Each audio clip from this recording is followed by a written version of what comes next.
ये हमारे जीवन में भगवान की अविरल भक्ति प्राप्त करने का एक मौका है और ये बार बार नहीं मिल सकता।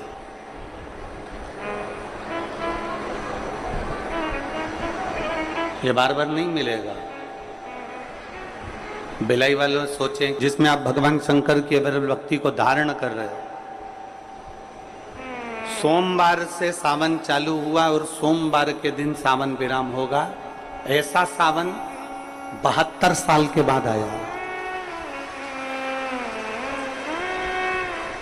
27 जुलाई 1953 में ऐसा सावन पड़ा था। कितनी तारीख को? जम के बोलो जरा। 27 जुलाई 1953 में ऐसा सावन पड़ा था जो सावन सोमवार से चालू हुआ था और सावन सोमवार के दिन विराम हुआ था। 72 साल के बाद ऐसा सावन आया है जिसका योग आज है। 27 जुलाई 1953 में ऐसा सावन आया था। अब जरा किस्मत देखिए, आपका भाग्य देखिए रे छत्तीसगढ़ वालों, नजर उतर वाले ना आप, कि 72 साल बाद ऐसा सावन आया जो सोमवार से चालू हुआ, सोमवार को विराम हो रहा है।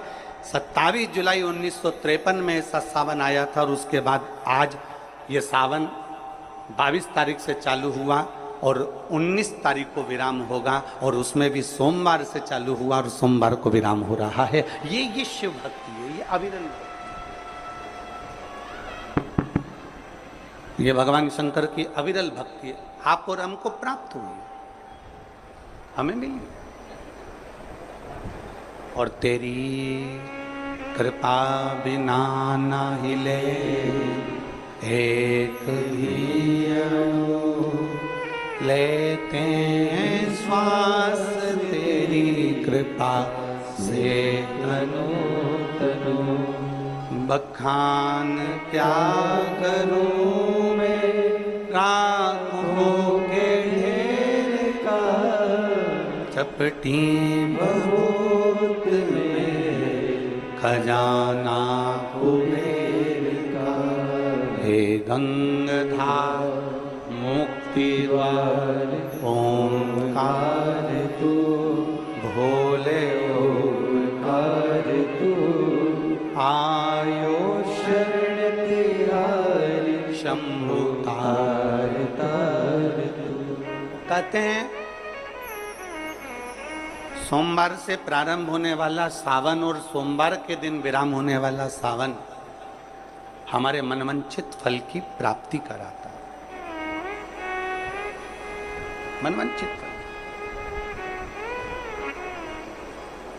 इसी ये जो सोमवार से सावन प्रारंभ होता है और सोमवार के दिन विराम होता है, इसी सावन में भगवान शिव ने अघोर अस्त्र धारण किया। इसी सावन में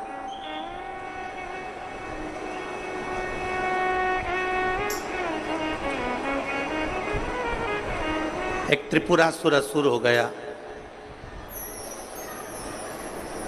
3 पुरियों का निर्माण कर कर वो निवास कर रहा।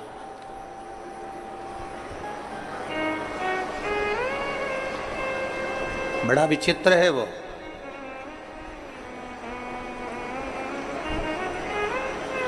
लोहे की, तांबे की, सोने की पुरियों का निर्माण उसने करा और उसका वो निवासी हो गया। उसमें वो निवास कर रहा।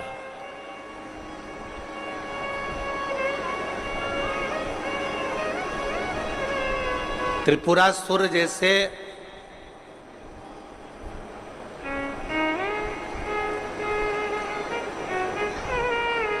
एक असुर का संहार कर कर भगवान शिव जी का नाम त्रिपुरारी हो गया था।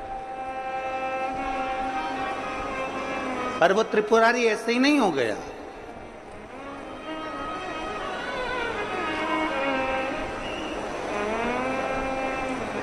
बहुत सावन आते हैं, सारे सावन आते हैं। हर वर्ष सावन का महीना आता है, हर वर्ष श्रावण का सोमवार भी आता है, हर वर्ष प्रदोष भी आती है, हर वर्ष शिवरात्रि भी आती है सावन की, हर वर्ष अष्टमी भी आती है, छठ भी आती है, सब तिथियां आती हैं।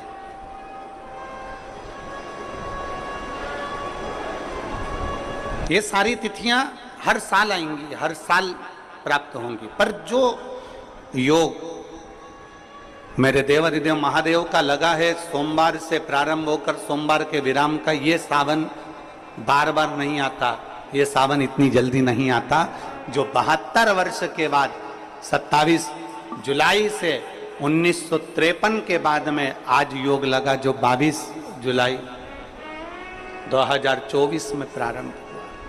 बहुत बहुत ना जाने कितने कितने कितना कितना साधना तप आराधना का फल इस सावन के महीने में प्राप्त हो जाता, ना जाने कितने कितने फल इस सावन के महीने में हमें प्राप्त हो जाता। ऐसे ही नाम नहीं पड़ गया।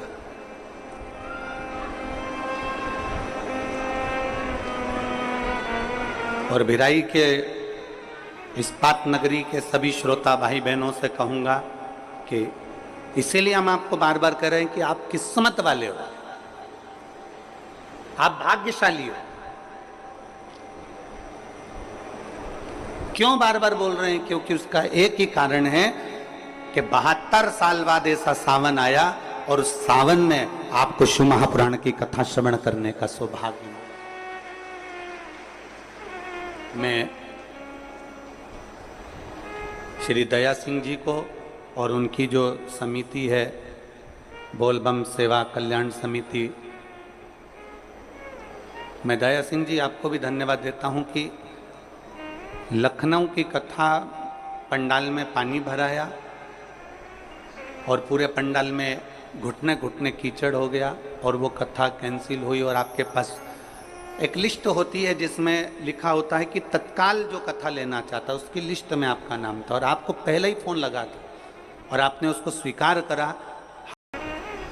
हाँ, थोड़ा कष्ट भिलाई वालों तुमको जरूर होगा, क्योंकि छाता लगाकर बैठना पड़ेगा, पंडालों में जगह नहीं है। थोड़ा कष्ट जरूर होगा कि दुकानों में कहीं बैठना पड़ सकता है, छाता लगाकर बैठना पड़ सकता है, कहीं गीले में बैठना पड़ सकता है, ये जरूर हो सकता है। पर 3 कथा छत्तीसगढ़ को मिली है।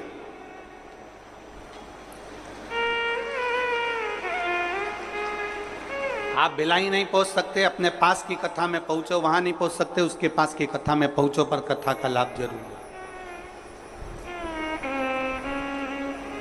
यही सावन का महीना सोमवार से सोमवार तक का, यही श्रावण, एक त्रिपुरासुर शुरू हो गया। 3 पुरियों का निर्माण में वो रहता, 3 पुरियां को बनाकर वहां निवास करता, किसी से नहीं मरता। भगवान नारायण ने प्रयास करा कि इस त्रिपुरासुर का वध कर दूं, पर नहीं मरे। ब्रह्मदेव ने विचार करा कि इस त्रिपुरासुर का वध कर दूं, नहीं मरे। आखिरी में खबर गई भगवान देवाधिदेव महादेव के पास, भगवान शिव जी के पास। भगवान देवाधिदेव महादेव, मेरे महाकाल राजा, मेरे कालाधिपति, मेरे ओमकारेश्वर, मेरे विश्वनाथ, मेरे परली वेदनाथ, मेरे वैद्यनाथ ओगरदानी, मेरे केदारेश्वर, भगवान शिव विराजमान थे, नेत्रबंद थे भगवान शिव। और सबने, सारे देवताओं ने जाकर भगवान शिव से विनय करी, निवेदन कर, भगवान देवाधिदेव महादेव से निवेदन कर। और जब भगवान शंकर से निवेदन किया, भगवान शिव से विनती करी, भगवान शंकर से बारंबार जब प्रार्थना करिए, भगवान शिव से बार बार विनय किया गया, तब भगवान शंकर ने नेत्र खोले और भगवान शिव नेत्र खोलकर पूछे, ऐसा क्या हो गया जो आपको आना? ये 33 कोटि देवता ये सारे देव आज मेरे पास में, कारण क्या बन गए? कौन सा कारण? यदि आपसे कोई पूछे कि भगवान शंकर के गले में बासुकी नाग आया, भगवान शंकर के हाथ में त्रिशूल आया, भगवान शंकर के मस्तक पर गंगा आई, भगवान शंकर के मस्तक पर त्रिपुंड आया, भगवान शंकर के नेत्र 2 थे 3 हुए, त्रिनेत्रीधारी कहलाए, त्रिपुंडधारी कहलाए, भगवान शंकर के पास बेलपत्र आई।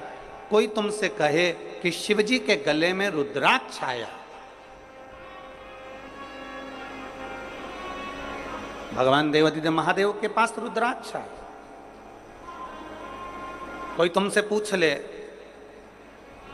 कि यह रुद्राक्ष का प्रागट्य कब का है, रुद्राक्ष का जन्म कब हुआ,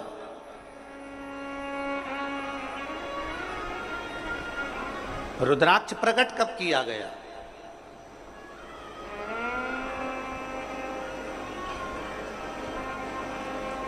अब जरा बहुत हमसे भी कई लोग पूछते हैं, जितने लोग संसार के प्रश्न उठाते हैं कि रुद्राक्ष में ऐसा क्या है, रुद्राक्ष में ऐसा क्या हो जाता है कि रुद्राक्ष का जल अमृत के तुल्य हो जाता है और कैंसर जैसा रोग भी समाप्त हो जाता है।